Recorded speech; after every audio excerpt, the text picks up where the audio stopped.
A break in Premier League proceedings this weekend as World Cup qualifying action takes over. And for a look at some of the key European ties, I'm joined by Reuters Sports' Ian Axon and Star Sports Bet's Luke Tarr. Gents, thanks very much indeed for joining us. Ian, let's start with you then. So the furore with John Terry, Ashley Cole seems to have been slightly overshadowing the fact that we've got two pretty important games coming up. I mean, San Marino 207th in the world. Any danger of them being taken too lightly? No, I don't think so. I think Alan Shearer said in the week that you don't get any easier international games than San Marino. So there is such a thing as an easy international. I think so, and I think on Friday we're going to see it. England to win very comfortably for me. What about the lineup then? Because we've got Lampard's out as well. We're just hearing about Ryan Bertrand as well.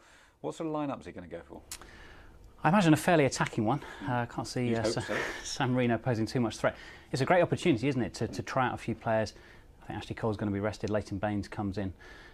Rooney's back, which is good news as well. So there could be a few substitutions, a few changes. I was going to say, do you think he starts with a sort of serious setup and then does lots of substitutions on the assumption once he's got lots of goals? You could easily see a scenario where England are 3 or 4-0 up at half-time and it allows him to try some new combinations. I think it's you very rarely get it in international football, but it's a great opportunity to have a bit of a run out for some of the fringe members of the squad. You're scaring me already. Luke, let's bring up the name that was on the tip of all our lips. David Galtieri getting his moment in the spotlight. You remember he scored the fastest goal in World Cup qualifying against us in 1993. So I guess the odds are against San Marino winning, but how do you make money out of this? Is it San Marino to score? Well, to be honest, we've handicapped the game. That's what us bookmakers to do, to try and make it a level playing field. And we've got it -5 goals, England 10-11. So it's basically San Marino start 5-0 up and we go from there. Do you think they'll hold on, or do you think England will surpass that and knock in 6 or 7? But they are woeful, I think. And is there a lot of money on this game? I mean, it's much more difficult, this game, than, say, the one we're about to talk about.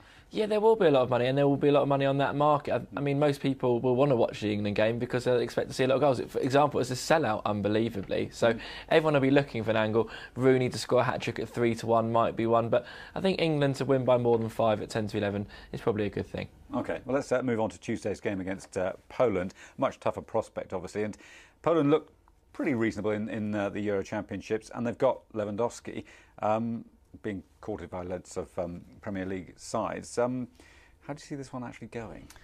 Tough game for England, but I can see them getting a result out of it. I can. Poland impressed me in the Euros. They're a little bit unlucky not to come out of the group. I think that Russia, in the final group game, they bossed the game for the first half, then kind of faded a bit. But England, they tend to raise their game when they play better sides. I think they struggle sometimes to break sides down, but against a more aggressive, more competitive side, I fancy England maybe to come through 2-1, 1-0.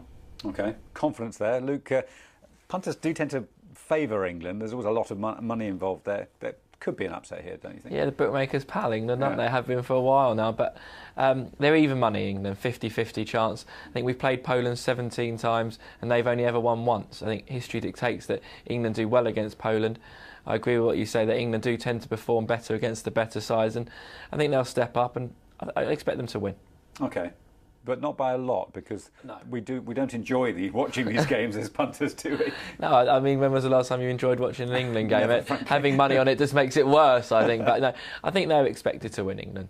OK, let's look at some of the other big games then. Standout ties obviously got to be France against the holders Spain. Ian, France seem to have their problems at tournaments, but they do qualify. I mean, they qualify well usually, and then it all goes slightly awry at the tournament. How do you see this one going? Because the Spanish side, they're going to have to crack sometime. Not in this one for me. Right, OK. No, they look good still. They've obviously won the Euros. Talk of them maybe being a little bit on the slide in the Euros. They perhaps weren't at their brilliant best, but they're such a formidable team. They're Barcelona and Real Madrid.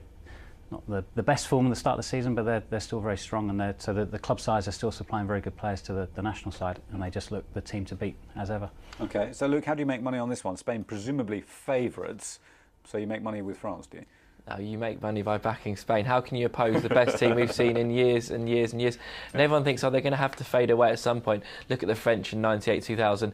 They were great. They faded away. But some of the players that couldn't even get in the team are now the best players in the Premier League. Corzola's come through. Mata's come through. It's just frightening, the strength and depth, as well as the sheer quality they've got. And if you want to oppose them, go ahead, but not for me. OK, and an easy win for Spain? I think France promise a lot and produce very little. Yeah. I think just straight win on Spain, to be honest. I expect them to win. OK. Finally then, let's talk about Germany and Ireland. A really tough group for the Irish, this one, with Sweden also in there. Germany just ruthless. I mean, they just get it done, don't they? They're very vibrant, attacking. They're great. Lots of young players, haven't they? Özil and Müller, and loads of strength going forward. And you can really see them just sort of overwhelming Ireland, who didn't look great in the Euros, did they? They did well to get there. It was relatively competitive in qualifying, but I think when they go to big tournaments, they find it a step too far. Germany, the biggest team in the group, and I can't see anything but a Germany win. Okay, final word from you, Luke. Then, I mean, as Ian was saying, Ireland did well to get to the 2012 Championships. What's Trapattoni got to do? I mean, is he going to try and shut up shop? Because I suspect that might not even work. Yeah, I mean, finally a chance to disagree, actually. I think Germany have got all the attacking quality, like you said, with Götze, Müller, etc. But they've never won in Ireland. Ireland have won twice, Germany twice, and they've drawn 3 times. But they're a solid back four, Ireland. They don't concede many goals. I think they'll frustrate Germany. And for me, at the prices, laying Germany at 4-9 would be one at Star Sports. I'll be hoping we'll get in our book. OK, so one final controversial one to end on. Gents, thanks very much indeed for that. That's it for now. My thanks to Star Sports' Luke Tarr and Reuters' Ian Axon. Back to the Premier League next week when Andre Villas-Boas will be looking for Spurs to get a result against his old employers, Chelsea. I'm Nigel Stevenson. This is Reuters.